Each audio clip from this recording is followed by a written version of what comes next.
George Verdiak. And Tom asked me to come over and help him refinish 2 doors. I said, oh, sure, I can do that. So I brought over really some nice steel wool. And he took those doors down to a perfect polish. They're absolutely incredibly beautiful. Hey Barbara, yes, that's correct. You. Hi Barbara, how are you doing? Good. Teresa is there. Yeah, there's so excited. yes, I see you. What? I It's see good you. to see you. Good to see you. Anywho, the steel wool broke all apart as I was doing the door. The door was beautiful, except on the back porch, the metal had all got and saturated the porch, and it was all rusted and discolored to the car. So Tom ran to the porch. Got a really magnificent job. Another deal. That was when he was living out down from Hotel on Forgiveness Street, side street. He was there one day, and just forget the politics of this, but Reagan was being flown up to his ranch. He had 3 helicopters escorting him. And they flew right over Tom's place. And Tom got very mad. He called up whoever he called up, I don't know. He said, I'm going to shoot this. I want you to stop while he was over at our ranch. So maybe 10 minutes later, person out of this kind of joke. And he ran and found a closet. And the person he was with at the time said, oh no, he's not here anymore. So Tom sort of got by with it. That's a nice tale.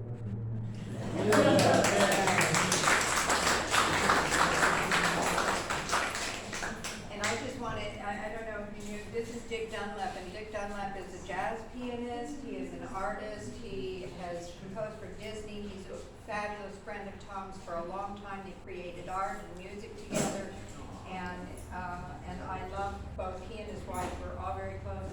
And I also want to introduce Barbara Lackner, and Peter Lackner. And Barbara has been a choreographer for a long time. She's beautiful at what she did. She worked for Ensemble Theater for many, many years. And her wonderful husband also was a drama professor, and they worked together, and they're a beautiful couple. And I love you, Barbara. I love you so much.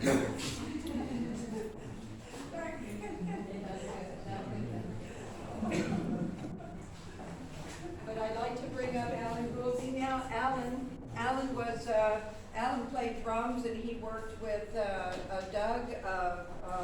don't tell me now, Dragon. Tom was married to Carmen Dragon. Carmen was a harpist. They didn't stay married very long. They had a beautiful daughter. And Alan played drums for Doug Dragon, who was the brother of Daryl Dragon, who was the captain, as in the captain in Tennille. So he's going to have a story, and then I'd like to bring up the next person is Bill Royer. And Bill, you're next. Am I on? You're on. Oh my God. Part of my attire, I came from another location, and this was the proper attire. It clearly isn't here, but I'm okay with it. You're okay with it. This also was the attire when I met Tom, which was quite a long time ago. It was a hangout that we called La Costa Beach Club. It was on the sand in Malibu. The club is still there, and Tom was a regular there. He was there every day along with my cousins, Doug, Daryl, and Dennis Dragon. Our family were all musicians, and I played drums. My cousin Dennis Dragon surf punks. He played drums as well. Little different style than me, but anyway, we grew up together. Doug and Daryl and Dennis frequented La Costa Beach Club all the time. Tom McBride was one of the guys. He was always there.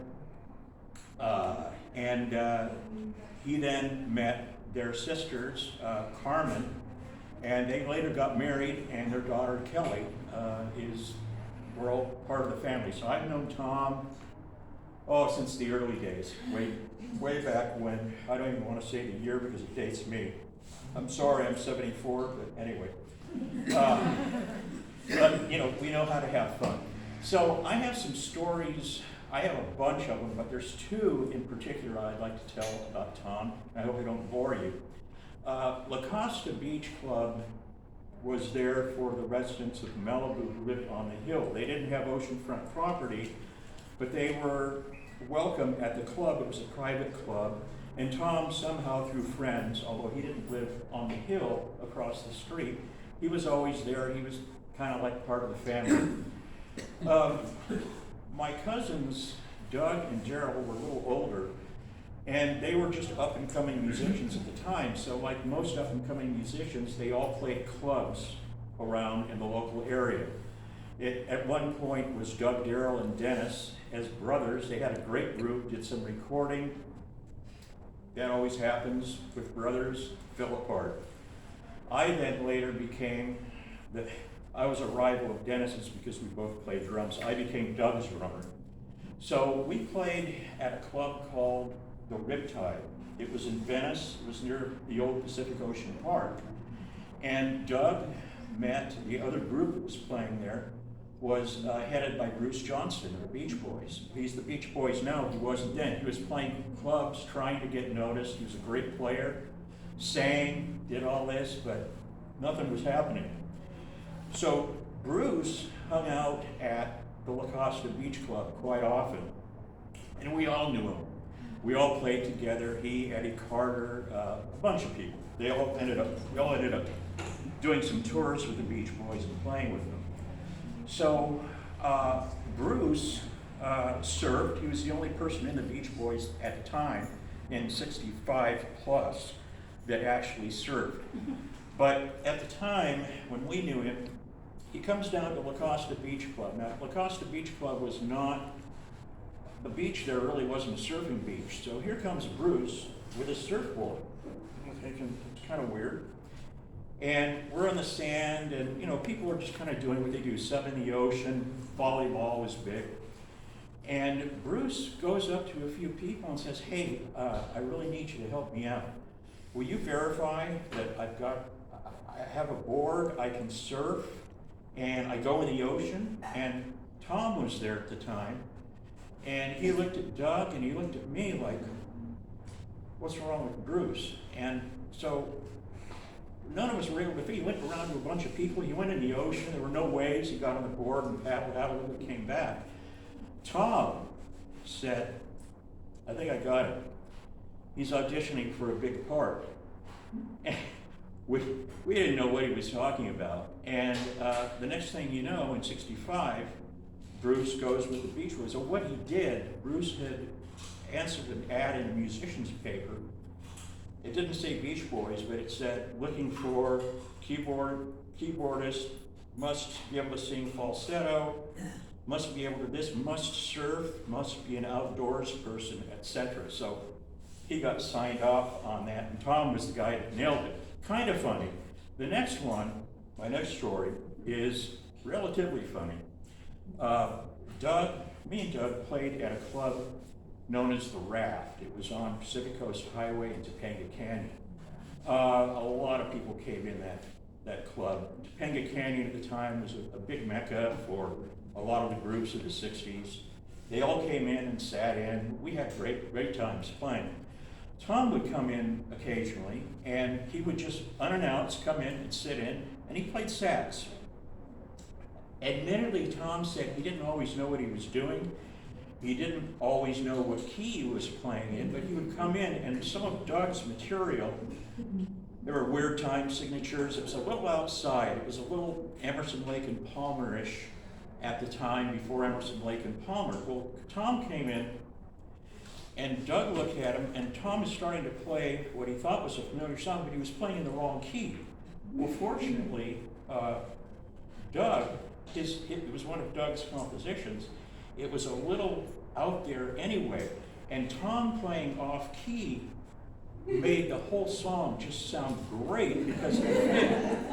And Tom never got over that. He said, you know, I know how to play in the wrong key and make it fit. He always said that. So the story is, we would always hang out after the gig. And this one night, it was about, I don't know, 3 in the morning. They'd close at 2. We would go inside. We knew the owner, Jim McDonald and John DeVito, rest in peace, both of them. And we would enjoy a little bit of the bubbly after hours, not supposed to, but we did. And Tom was there with us, the doors were locked, and everyone, you know, was a little, they were enjoying their alcohol, and everything was funny. One of the waitresses, a couple of waitresses were still there, and they were telling the stories. And although this isn't necessarily funny, they were telling stories about various restaurants they worked in, and some of the unclean conditions in the kitchen and what would happen.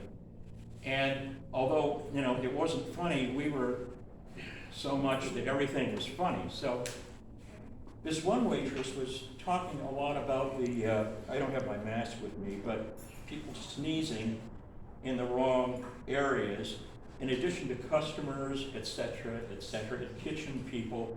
It was actually pretty gross. But, you know, it was kind of a lighthearted thing. Well, it's 3 a.m. now, we realize we gotta go.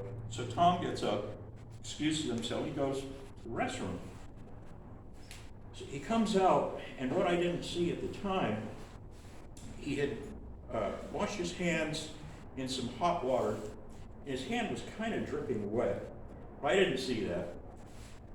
This waitress who was telling the sneeze stories was sitting in a chair, and Tom walks up behind her and fakes a and he takes his hand and flicks the hot water at the back of her, she was wearing a sleeveless top, at the back of her arms, and she just came unglued. She came out of the chair. She was screaming at him. How could you? I mean, it was, you had to be there. It was the funniest thing I ever saw. She later laughed hysterically about it, but that was Tom.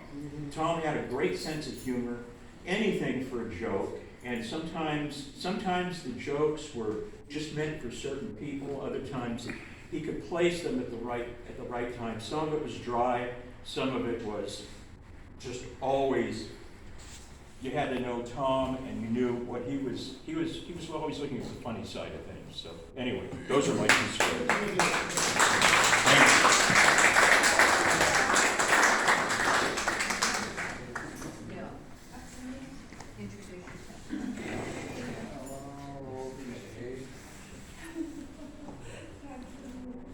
I think we all want to thank Jan and her crew for putting on this very fun.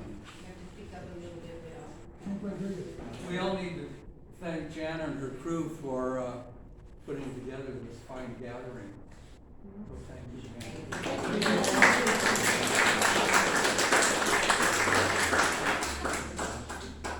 Oh, yes, yes. Tom McBride. Tom. Wonderful guy. Wonderful friend. I heard he had passed and that he was gone. But he's not really gone. He's here. He's all around us. We can feel him in many, many ways because he touched so many people in so many ways. We heard about his earlier exploits with his music in Malibu. And we're probably going to hear from people that were in his artistic world too. And also he had another world of his website, a very active, interactive website, mainly with the old surfing crowd. And I'm part of that old crowd. Tom and I met when we each started surfing in Malibu when we were teenagers. And this was in the mid-50s. Ancient times. Those were, at that time, Gidget was created. Does anyone here remember that Gidget sort of thing that happened, and then surfing became very very exciting and very, very widely known over the years.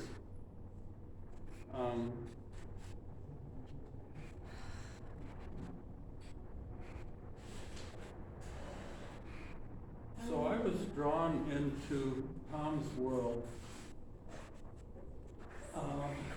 and he, when we were teenagers, catching waves, chasing beach girls,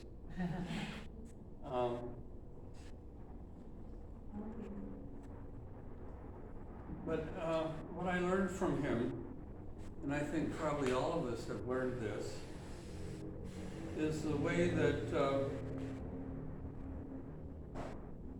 that he could do things beyond the ordinary.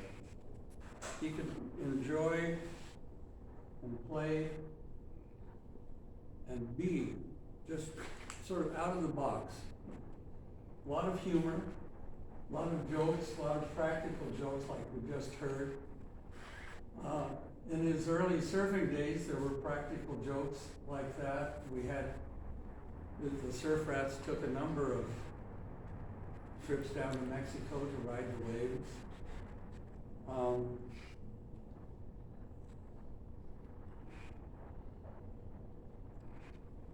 So he taught me, and I think quite a few other people, how to be aware of what other people's worlds are and to respect those worlds, to accept them. And I don't recall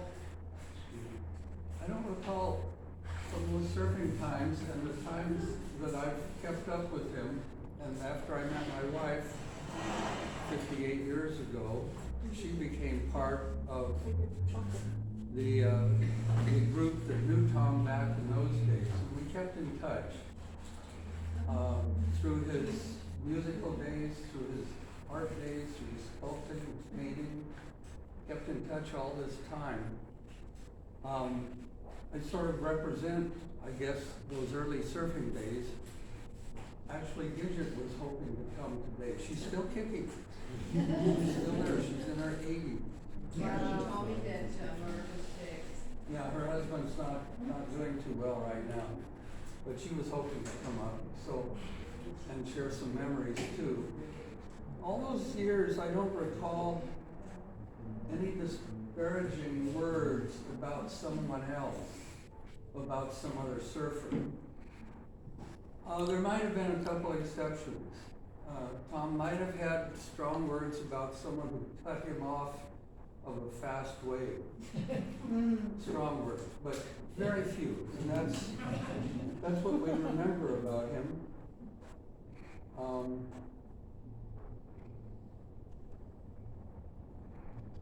He's still here, and I'm glad I could share this time with all of you, because I'm sure all of you feel the same way I did about him, about how exceptional he was, and what a fine character he still is.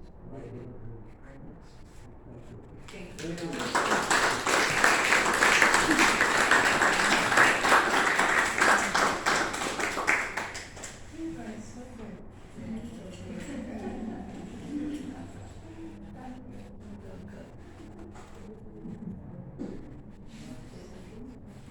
Carolyn Russell, and Carolyn, her husband, who has also left us, he and Tom worked together and did some artwork together, and Carolyn and I are also very good friends, so she's an artist too, by the way. If you cry, I'm gonna cry, so don't cry.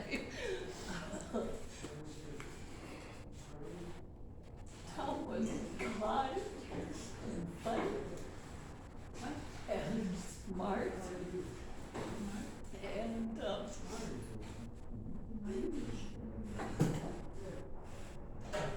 he really helped me when my husband got sick. He came to our aid with 3 kids. One day my microwave went kaput and my husband was sick in bed. And Tom said, I'll be right back. And he came back with brand new microwave for us. And that was like a godsend for me with 3 kids. But Tom is a really good dancer. That's what I remember. He loved to dance. We danced in the living room. All the time. Well, one time he's in our backyard and he's like showing off for my kids and he's dancing. And there was a big spider web that went from way up high. It was a big garden spider. So he's like, and he pulls on the thing, and suddenly this giant spider starts coming. But he's attached to the spider web, and he couldn't get it off. And the thing kept coming. Oh man, he danced like you wouldn't have believed. So we all really, really miss him. Always will. I mean, he's a big part of my life. I've known him since the 80s. Yeah. So, wasn't a surfer with him, but we were in the art circle, art music circle. So, and I first met him answering an ad for Tom McBride, and that was his website. And it is one of the most hit upon surf websites. Still, I think, because of all of his lore and his history that he's done on there. So, anyway, I love Tom.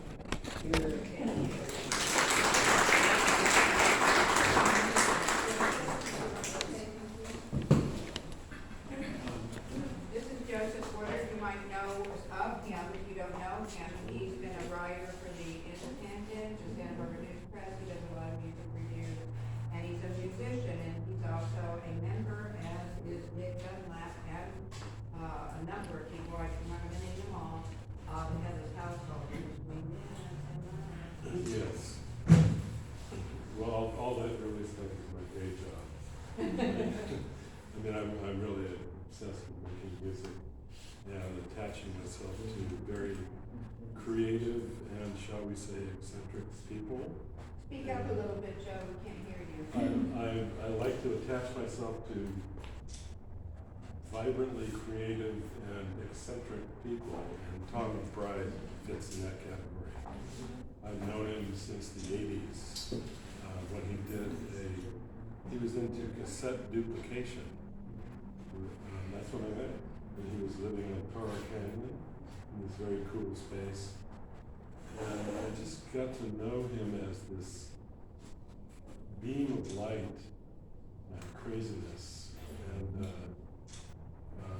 I always thought of him as a merry prankster of his own definition. And he was kind of like an adjunct to Headless Household, because we would have a lot of crazy ideas, and he'd always be there. Yeah, I'll do that. Oh, I'll do that stupid thing. Yeah. I remember the one of our pieces was a flashcards improvisation piece, where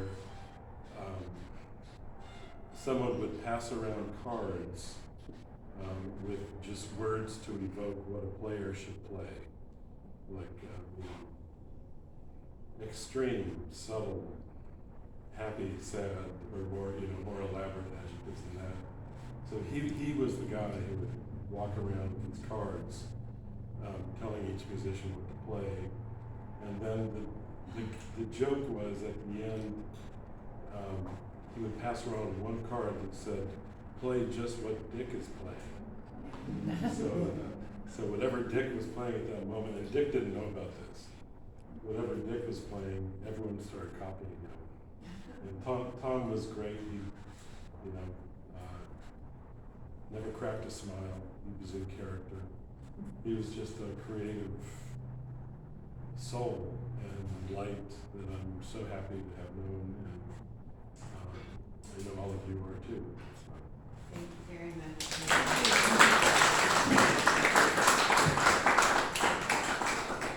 I just want to say, again, thank you so much for sharing. And there are so many stories here that people have, and I would love to hear them all. And I would really hope that you would be able to take one of the cards and write your memory down and put it in the box. There's not gonna be a lot of time left. This runs from 1 to 4, and I'd really like the band to be able to share with us. So if you agree, then let me hear a round of applause, and let's hear the band, and write your stories down. Before we go, I'd like one person here so that we could go to 3:30 on this, because the band will leave at 4, they'll stop. So could I have 1 or 2 people here from our mobile home park share a story? I would really appreciate hearing something. And I know everybody else here would also like to hear something about Tom as the manager. Does anybody here have something they'd like to say? Would you like to say something, Steve? Yeah, I'll do it. Steve. I'm just gonna sit down because I have kind of a bad back. Speak loud enough. Yeah, okay. Anyway, compared to a lot of you, I didn't move here until 2004. So there were many things that you've shared that were of great interest to me, you know, the surfing background and all that.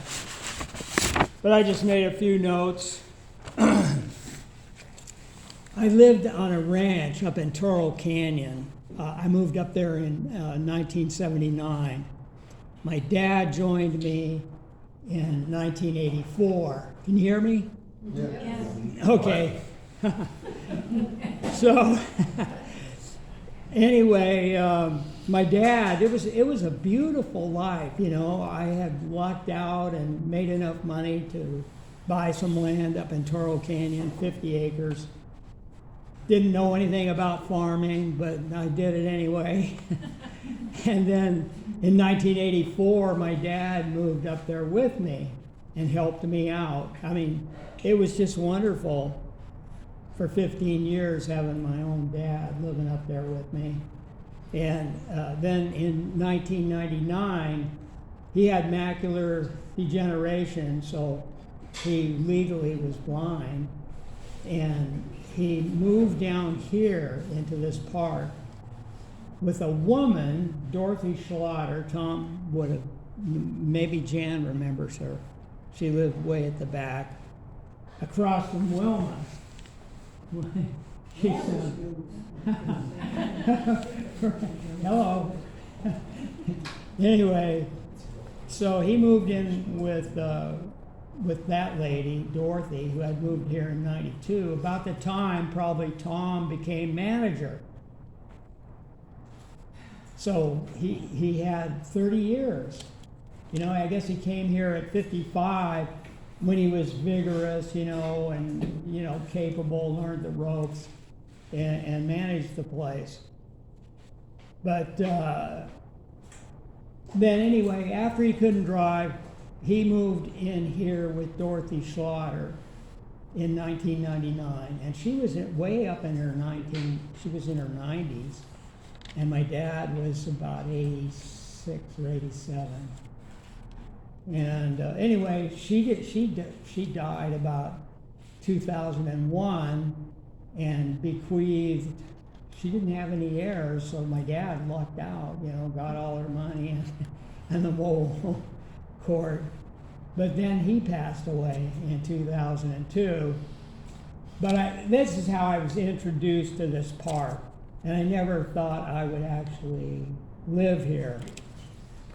And it was also horrifying to think I was considering a 55 plus situation. 61, but I felt like I was like 40 or something. So anyway, in 2004, I decided to sell my ranch. You know, it just got to be too much of a burden. And so I came down here. At that time, there wasn't much available. You know, it goes up and down. And I paid a couple $100,000. And I remember it seemed kind of high, but there was nothing else. And it was a 3-bedroom, which I didn't think I needed. But I went ahead and bought it. And I remember I went in to talk to Tom for the first time at the office. And I thought, oh, I'm going to be a shoo-in because my dad lived here and I've got money. I got enough money, you know.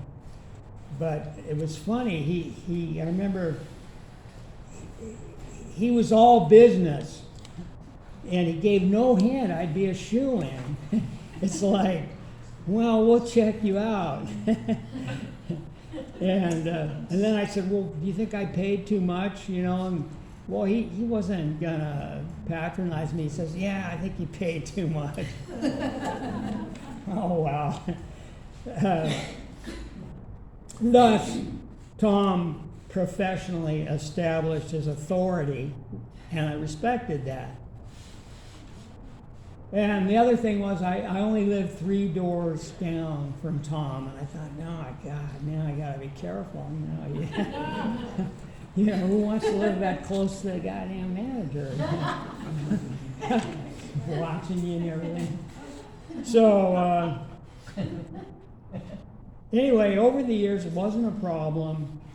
I had a little feisty Jack Russell Terrier who, the raccoons and the rats or whatever would get into the yard, and sometimes they'd go under the house, and Jack Russell, I mean, just look out, man. They won't stop until the head's been taken off. I mean, it's a hell of a thing. Tear up your insulation, you go underneath your... So he gave me a little talking to about that dog noise. And then there were a couple of incidents. I had some shouting matches with neighbors right next to me. A couple of incidents came up, and he overheard one of them anyway. And he took my side, you know, that was kind of a relief. You know. But It wasn't with us. no, it wasn't. No, the other side. No. This is before you moved in. Just kidding. Right, no. Anyway, so he had the right touch. People have said that, not too strict, but if something really came up, you know, he was on it. You know, he would take care of it. The water meters would go out. And that hasn't happened lately. You know, should I mention it? You know, maybe they do. No, jinxes. Oh, yeah. I'll mention it now. Oh, no, there they go. We're pressed for time. It's always been an odd, they have shut-offs, I guess, for each street, but They don't work. they don't work. Yeah, they don't. They're probably gate valves. Well, dear man, what are you going to say or amen, other than Tom was a great manager, he was a good-hearted guy, and everybody liked him. There was a few difficulties, but you got to remember, don't forget to say your amens. But don't forget that Tom was a good guy, a very patient guy, and a very generous guy. Well, I'm getting it. All right. Now I know. I like that. Okay, let's see. Moving along.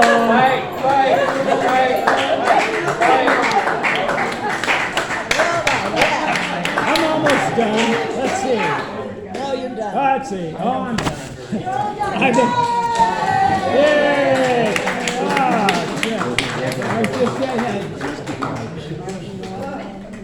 Let's go. I'm getting the hook.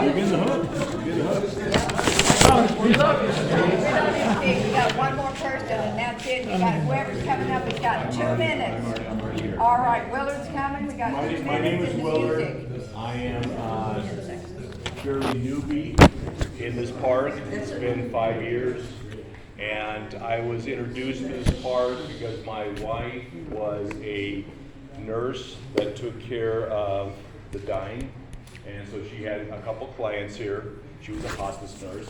And I was commuting from a town called Lake Oswego, Oregon, outside of Portland, which was much like Montecito is